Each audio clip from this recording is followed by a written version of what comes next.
नमस्कार मित्रों, मैं मुकेश श्रीवास्तव आज एक बार फिर आपका स्वागत करता हूं।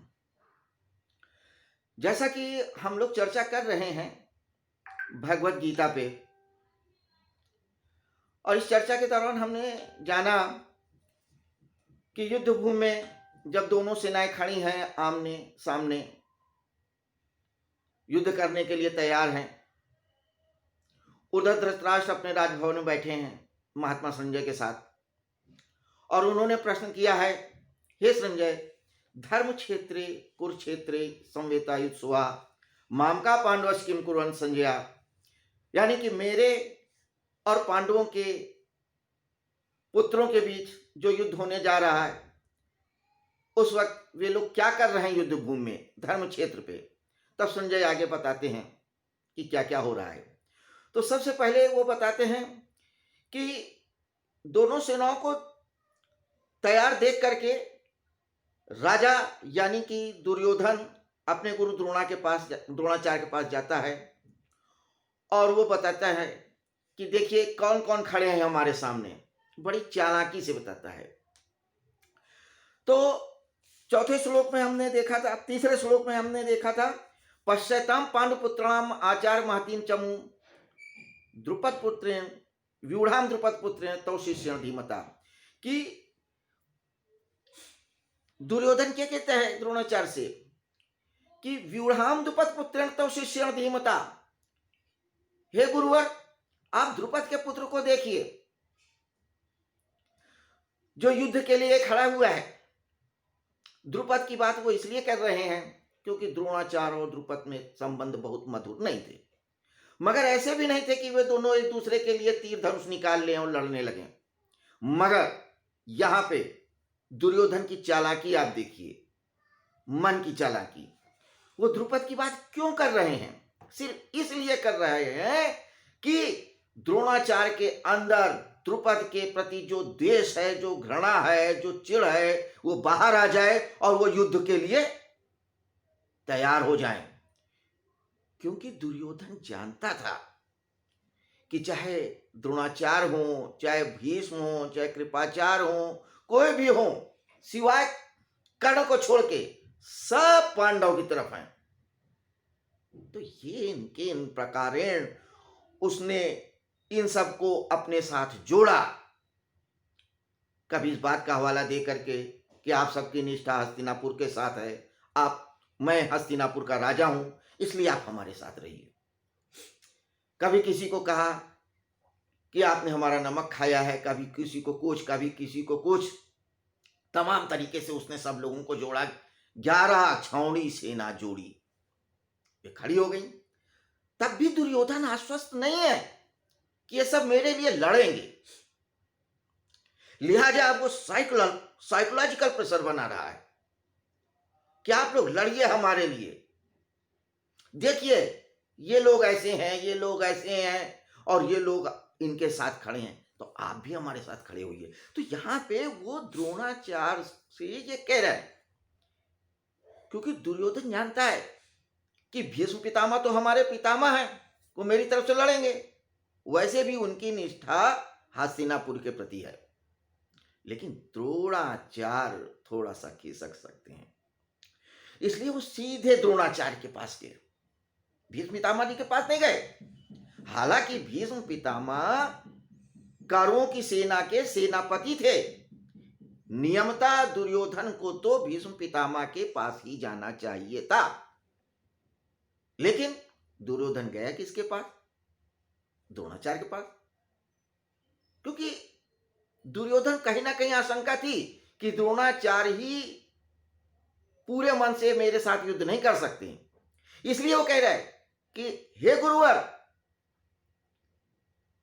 व्यूढ़ाम द्रुपद पुत्रेण तौ शिष्येण धीमता, इस द्रुपद के पुत्र के द्वारा सजाई गई सेना को देखिए, तो ये वही द्रुपद हैं जिससे आपका द्वेष है।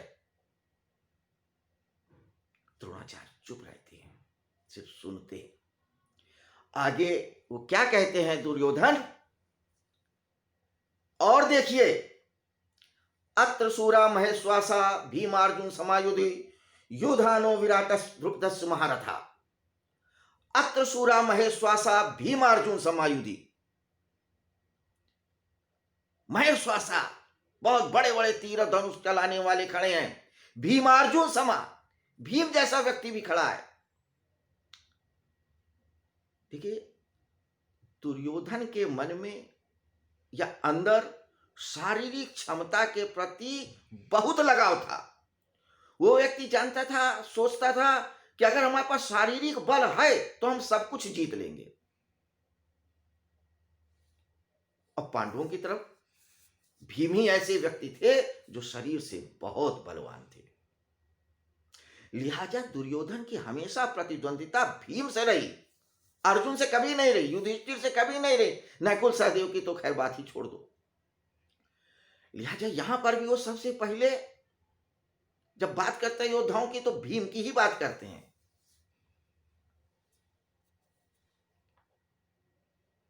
जिस व्यक्ति के पास जो बल होता है वह उसी को महत्वपूर्ण समझता है, अपना प्रतिद्वंदी ही वैसा ही ढूंढता है, वैसा ही खोजता है।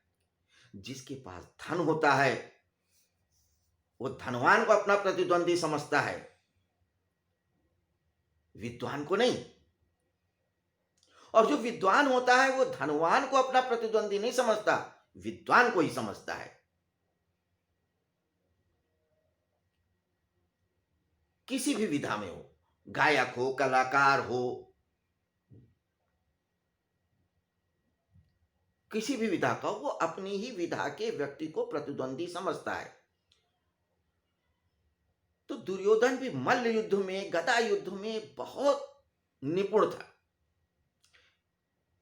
और इन्हीं दोनों गुणों में भीम भी निपुण थे, इसलिए वो भीम की बात करते हैं कि अत्र सूरा महेश्वासा भीमार्जुन समायुधि युधानो विराटच। द्रुपदस महारथा, द्रुपद जैसे महारथी भी हैं। फिर वो द्रुपद की बात कर रहे हैं। अभी द्रुपद के पुत्र की बात करी, अब द्रुपद की बात कर रहे हैं। बार बार साइकोलॉजिकल प्रेशर दुर्योधन का कि हे द्रोणाचार्य, हे गुरुवर, देखिए क्या हो रहा है, आप किसके खिलाफ खड़े हैं, आपके खिलाफ कौन खड़ा है।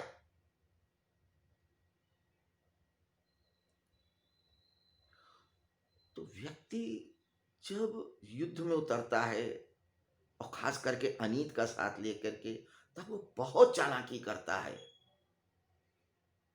बहुत सारे तर्कों को खोजता है और हर तर्क से वो अपनी बात मनवाने की कोशिश करता है। वही यहां पे कर रहे हैं, साइकोलॉजिकल प्रेशर, इमोशनल ब्लैकमेलिंग, यही तो है कि अतसुरा महेश्वासा भीमार्जुन समायुधि युधानो विराटस द्रुपदस महारथा दृष्ट केतु चेकिताना काशी राजस वीरवान पूर्जित कुंत भोजस सव्यस नरपुंगवा। दृष्ट केतु चेकिताना युद्ध काशी राजस वीरवान। हालांकि हमने आपको एक बात और बताया था पहले कि ये जो हमारा महाभारत है या भगवत गीता है, मन का विज्ञान है और यह शरीर ही हमारा धर्म क्षेत्र है और यह शरीर ही कर्म क्षेत्र है, जिसको आगे भगवान कृष्ण कहते हैं। आगे के अध्याय में हम देखेंगे कि यह शरीर ही हमारा धर्म क्षेत्र है, यही हमारा कुरुक्षेत्र है। तो यहां पे ये जो काशी राज की बात है, काशी हमारा शरीर है।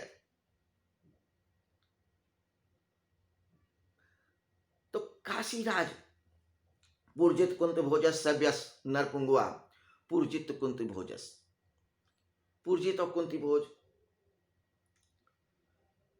दोनों मामा लगते हैं,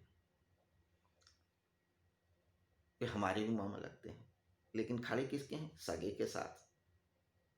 यहां पर भी आप देखिए, सगा और सौतेला, मेरा और तेरा, तो सारा महायुद्ध मेरे और तेरे का है। यहां पर वो बार बार इंफसाइज कर रहे हैं, मेरा और तेरा। तो पूर्जित कुंत भोजस सव्यस नरपुंगवा युधा मनुज विक्रांत उत्तमौजास वीरवान सौभद्रो द्रौपदीयास सर्व एवं महारथा। सौभद्रो द्रौपदीयास, सौभद्रो यानी सुभद्रा का पुत्र अभिमन्यु, द्रौपदीयास आप सभी जानते हैं कि पांडवों के एक एक पुत्र था द्रौपदी से, पांचों पांडवों के द्रौपदी से, और उनकी अलग अलग पत्नियों के भी पुत्र थे। तो यहां पे सिर्फ अर्जुन के पुत्र सुभद्रा की बात कही गई है, अभिमन्यु की बात कही गई है, संजय कहते हैं, क्योंकि अभिमन्यु का बहुत बड़ा रोल था। क्या रोल था इस पे भी चर्चा करेंगे। तो सौभद्रो द्रौपदीयास सर्वएव महारथा, अभिमन्यु और द्रुपद के चारों पुत्र, द्रौपदी के पांचों पुत्र और बहुत सारे राजा महाराजा खड़े हैं युद्ध के लिए। तो आप देखिए सब अपने अपने सगे के साथ खड़े हैं। लिहाजा गुरुवर हम यही उम्मीद करेंगे कि आप भी हमारे साथ खड़े होंगे। तो यहां पे इन श्लोकों से हमको यह समझ में आता है कि जब भी हम अनीत के मार्ग में चलते हैं तो हम बहुत सारे तर्कों और कुतर्कों का सहारा लेते हैं। जब हम स्वार्थी होते हैं तो लोगों को इमोशनल ब्लैकमेलिंग भी करते हैं, जो कि ठीक नहीं है। लगे हाथ तो एक बात और बता दें, दुर्योधन जब महाभारत के युद्ध में उतरा आया तो उसने पूरी रणनीति तैयार किया और पूरी तरह से आश्वस्त था कि हम जीतेंगे। आगे वो कहता है भी कि हमारे पास देखिए 11 अछौड़ी सेना है, एक अछौड़ी में करीब 2.5 लाख के सैनिक होते हैं, उनके पास तो 7 ही अछौड़ी है, हम जीतेंगे। दूसरी बात, हमारे यहां तो 2 चिरंजीवी हैं, कृपाचार्य और अश्वत्थामा, जिन्हें कभी मरना ही नहीं है, लड़ते रहेंगे युद्ध। देखते हैं कब तक लड़ोगे, जब तक हम सबको मार नहीं लेंगे तब तक लड़ेंगे, क्योंकि हम तो मरेंगे ही नहीं, तुम्ही को मरना है। तो एक नहीं 2 हैं और बहुत बलशाली हैं, चाहे कृपाचार्य जी हो और चाहे अश्वत्थामा हो, दोनों महारथी हैं। देखते हैं कैसे हम नहीं जीतेंगे। और तीसरे भीष्म पितामह है, जिनको इच्छा मृत्यु का वरदान, वे तभी मरेंगे जब उनकी इच्छा होगी, मरेंगे ही नहीं। उधर पांडवों की सेना में ऐसा कोई नहीं है, भगवान श्री कृष्ण है, उन्हें युद्ध ही नहीं करना है। तो दुर्योधन पूरी तरह से आश्वस्त था कि हम ही जीतेंगे, लेकिन जीते कौन?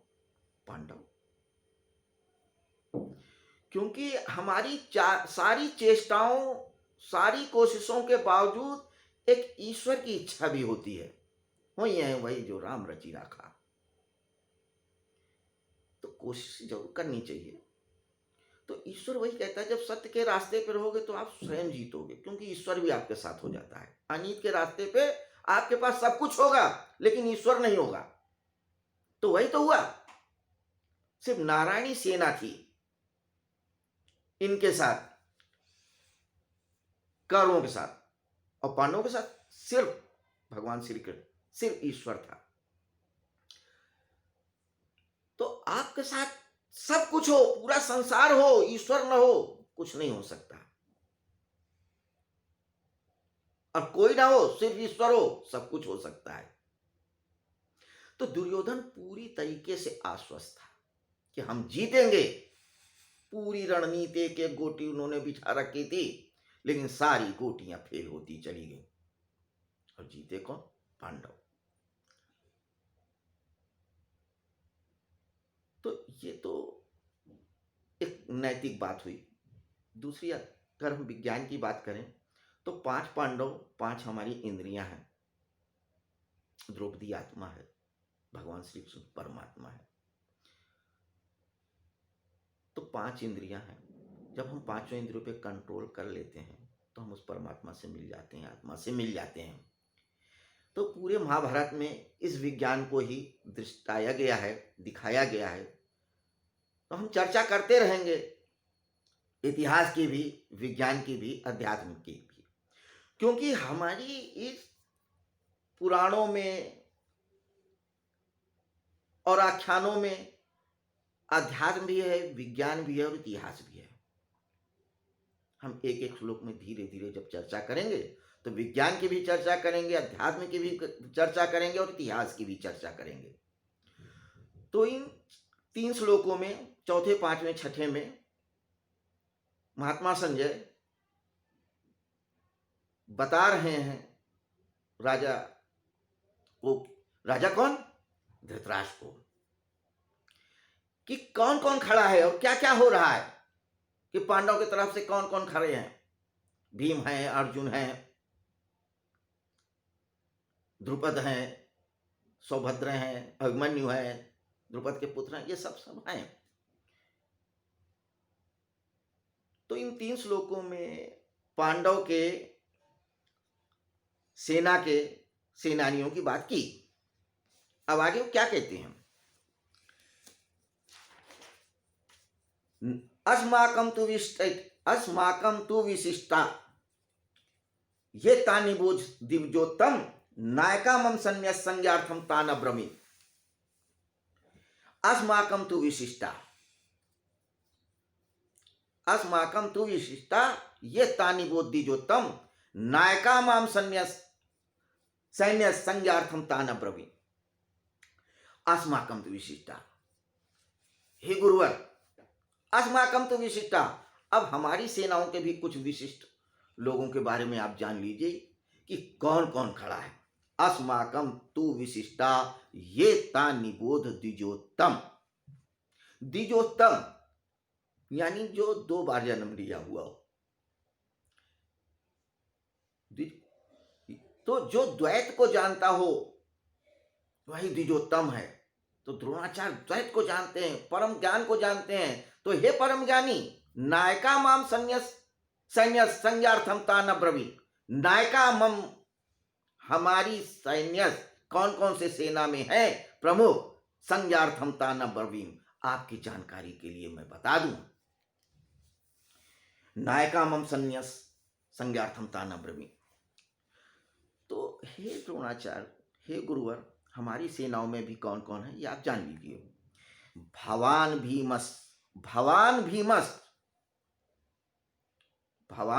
भीमस कर्णस कृपस समितंजय अश्वत्थामा विकर्णस सोमदत्ति सीतायुचा। भवान भीमस, हे गुरुवर द्रोणाचार्य आप, भवान भीष्मस और पितामह, भीष्म पितामह, एक आप हैं, एक भीष्म पितामह है, कर्ण है। देखिए अब यहां फिर चालाकी आप देखिए, कायदे से तो दुर्योधन को भीष्म पितामह और द्रोणाचार्य के बाद कृपाचार्य का नाम लेना चाहिए क्योंकि उनके कुल गुरु थे। लेकिन वो नाम किसका ले गया? कर्ण का, क्योंकि दुर्योधन को भरोसा कर्ण पे ज्यादा था, भीष्म पितामह पे नहीं था, द्रोणाचार्य पे नहीं था, कृपाचार्य पे नहीं था, कर्ण पे था। क्योंकि कर्ण मेरे साथ है इसलिए उसका नाम निकल गया। द्रोणाचार्य से बात ही कर रहे थे इसलिए उनको कह नहीं पड़ा भगवान आप, भीष्म पितामह, उनको डिनाई नहीं कर सकते थे क्योंकि इतना तो जानता ही था कि समझ जाएंगे मेरी चालाकी। तो क्या कहता है दुर्योधन? भवान भीष्मस्, आप और भीष्म पितामह, कर्णस, कर्ण। अब वो अपनी बात को संभालता है, फिर संभालता है। कृपस्य समितंजय, ये गुरुवर कृपाचार्य है। समितंजय यानी कि जो युद्ध को जीतने वाले हैं, जो युद्ध वीर हैं, मक्खन मलाई। अच्छा ऐसा नहीं है कि मैं कृपाचार्य महाराज का इज्जत नहीं करता हूं या उनको मानता नहीं हूं, क्योंकि वो युद्धवीर हैं, इसलिए मैं उनका नाम अलग से ले रहा हूं, कृपाचार्य समितंजय। फिर अश्वत्थामा, अब थोड़ा सा और बटरिंग, आपका पुत्र अश्वत्थामा, विकर्णस, सोमदत्त सीतयुजा और सोमदत्त, और बहुत सारे लोग हैं। तो दुर्योधन द्रोणाचार्य के पास जाकर के बड़ी टैक्टफुली अपनी बात रख रहा है। हालांकि ये नियम भी है, युद्ध हो रहा है तो एक बार अपने मुख्य मुख्य लोगों से सलाह मशविरा बातचीत किया जाता है। तो वही लास्ट फिनिशिंग चल रही है, रिपोर्टिंग चल रही है कि अब हमको ये करना, ये यहाँ पर है। तो वही वो रिपोर्टिंग कर रहे हैं राजा दुर्योधन। राजा इसलिए कहा महात्मा संजय ने क्योंकि उस समय हस्तिनापुर की गद्दी पे वस्तुतः दुर्योधन ही राज कर रहे थे। धृतराष्ट्र नाम मात्र के थे, इस टाइम थे, सिर्फ मुहर थे। राजा तो दुर्योधन ही था, वो तो राजा की मुहर थे। एनीवे, अब आगे वो क्या कहते हैं दुर्योधन, अन्य चा बहवा सूरा मदर्थे तक्त जीता नाना शस्त्रहरणा सर्वे युद्ध विशारदा। अन्य चा बहवा सूरा, हे गुरुवर और भी बहुत सारे सूरवीर हैं। अन्य चा बहवा सूरा मदर्थे तक्त जीवता, जो हमारे लिए अपने जीवन का त्याग करने के लिए तैयार हैं। सर्वे युद्ध विशारदा, और सभी युद्ध में निपुण हैं। तो अन्य चे बहुआ सूरा मदर्थे तक्त जीवता नाना शस्त्रहरणा सर्वे युद्ध विशारदा, यानी हे गुरुवर हमारी पूरी तैयारी है, कोई कमी नहीं है, हम तो पूरी तरह से आश्वस्त हैं। बस आप पूरे मनोयोग से युद्ध कर लें, बस हम जीत जाएंगे।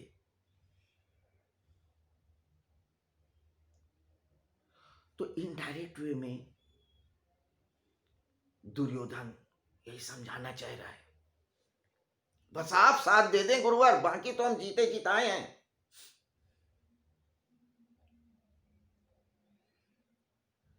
तो तीसरे, चौथे, पांचवें, छठे, सातवें, आठवें, नौ, इन सब श्लोकों में दोनों सेनाओं का वर्णन किया गया। अब देखिए, मन की एक और विचित्र बात, कितनी कितनी गुलाटियां खेलता है, कितनी कितनी चालाकियां करता है, इन सब चीजों को भगवान वेद व्यास ने बहुत खूबसूरती से पोर्ट्रेट किया है भगवत गीता में, इन पात्रों के द्वारा। ये पात्र असलियत में रहे हैं, होंगे, मैं नहीं कहता, लेकिन अगर रहे भी हैं तो उस समय भी वैसी ही चालाकियां थी, वैसी ही कूटनीतियां थी। लेकिन उन सब कूटनीतियों के, मन की गुलाटियों को भगवान वेदव्यास ने बहुत खूबसूरती से पोर्ट्रेट किया है। तो अब आप देखिए, एक नई गुलाटी, एक नया ट्रेन दिमाग का समझाने के बाद अब क्या कहते हैं, ये दुर्योधन सोचता है, उसके दिमाग में ख्याल आता है, क्योंकि देखिए सेनाएं खड़ी हुई हैं। द्रोणाचार्य के पास हुआ आता है, अपनी बात रखता है कि है गुरुवर देखिए ये लोग खड़े हैं, ये हमारे युद्ध में हमारे खिलाफ हैं और ये हमारी तरफ है। चूंकि द्रोणाचार्य मन से तो पांडवों के साथ ही थे, क्योंकि वो जानते थे कि सत्य किधर है और सत्य किधर है, लेकिन सिद्धांतों की लड़ाई थी, सिद्धांतों की वजह से वो दुर्योधन के साथ खड़े थे। राजगुरु, कुलगुरु जो भी थे वो राज्य के थे।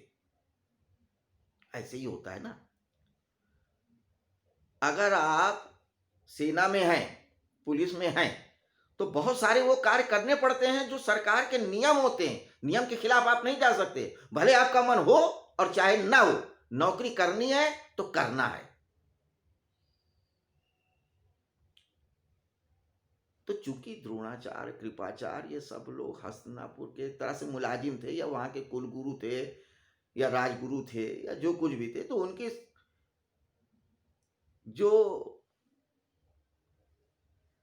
अ, भक्ति थी, श्रद्धा था, जो नियम था, जो तरीका था, वो मतलब यह था कि उनको उन्हीं के लिए करना है, दुर्योधन के लिए करना है, धृतराष्ट्र, ये हस्तिनापुर के लिए करना है, बल्कि दुर्योधन के लिए नहीं। लेकिन अब मजबूरी थी, विरोध में जा नहीं सकते थे हस्तिनापुर के, तो वो चुप रहते हैं, जानते हुए दुर्योधन की चालाकियों को। अब उधर दुर्योधन भी समझ रहा है कि द्रोणाचार्य हमारी चालाकी समझ रहे हैं, तो चुप रहते हैं द्रोणाचार्य। तो उनकी उस चुप्पी को समझ जाता है। तो द्रोणाचार्य की चुप्पी को महसूस करके दुर्योधन क्या सोचता है, यार भीष्म भी उन्हीं की तरफ हैं, द्रोणाचार्य भी उन्हीं की तरफ लग रहे हैं, खुश नहीं है हमारी बात से, उत्साहित नहीं है युद्ध के लिए। तब वो सोचता है, अपर्याप्तम तदस्माकं बलम भीष्माभिरक्षितम, अपर्याप्तम तदस्माकं बलम भीष्माभिरक्षितम, पर्याप्तम तुदमे तेषां बलम भीमाभिरक्षम। फिर वही बात उसके दिमाग में घर कर गई है कि हमारी सेना की रक्षा कौन कर रहा है, भीष्म पितामह, और उनकी सेना की रक्षा कौन कर रहे हैं, भीम। जबकि आप देखिए, पूरे युद्ध में जो केंद्रीय भूमिका निभाई अर्जुन ने निभाई, भगवान श्री कृष्ण ने निभाई, भीम तो कहीं थे ही नहीं। लेकिन दुर्योधन के मन में यह था कि भीम ही है शारीरिक बल की बात, और हमारी तरफ भीष्म पितामह है, जो आधे मन से, शरीर तो उनका हमारी तरफ है लेकिन मन उनकी तरफ है। तो अपर्याप्तम तदस्माकम बलम भीष्माभिरक्षितम, कि हमारी सेना का जो बल है वो भीष्म है, जो कि सिर्फ शरीर से हमारे साथ हैं। पर्याप्तम तदस्माकम बलम भीमाभिरक्षितम, तदस्माकम बलम भीमाभिरक्षितम, उनकी सेना का जो बल है वो भीम है, जो उन्हीं की तरफ है, मन से भी है और शरीर से भी है। इसलिए वो ज्यादा ताकतवर दिख रहे हैं। तो यहां पे हमको यही समझना चाहिए कि अपने पुरुषार्थ पे, अपनी नीतियों पे, अपने प्रोग्राम पे, अपनी चालाकियों पे, अपनी सारी चीजों पे भरोसा करो, मगर इसके अलावा उस ऊपर वाले पे भी भरोसा रखो, क्योंकि अल्टीमेटली चलाता वही है, हम लोग तो कठपुतली हैं। तो यहां पे जो दुर्योधन है वो हम सब के अंदर है। दुर्योधन जो दूसरे के धन को अपना माने, हम भी तो करते हैं कहीं ना कहीं थोड़ी मोटी चालाकी की, इसका घर हड़प लें, इसका पैसा ले लें, कहीं कुछ मतलब लगे रहते हैं। कोई थोड़ी चालाकी, कोई ज्यादा चालाकी, जहां मौका मिलता है कर लेते हैं। छोटे मोटे दुर्योधन तो हम सभी हैं। तो चाहे भीष्म हो, चाहे द्रोणाचार्य हो, चाहे अर्जुन हो, चाहे कोई भी पात्र हो, वो सब हमारे अंदर ही है। धीरे धीरे हम देखेंगे। तो आज हम लोगों ने इस चर्चा में देखा कि महात्मा संजय ने दोनों सेनाओं के बीच जो जो सैनिक खड़े हैं उनके बारे में बताया कि ये पांडवों की तरफ से हैं और ये कौरवों की तरफ से हैं। आगे क्या होता है युद्ध के मैदान में, हम अगले एपिसोड में देखेंगे, जानेंगे। तब तक के लिए नमस्कार।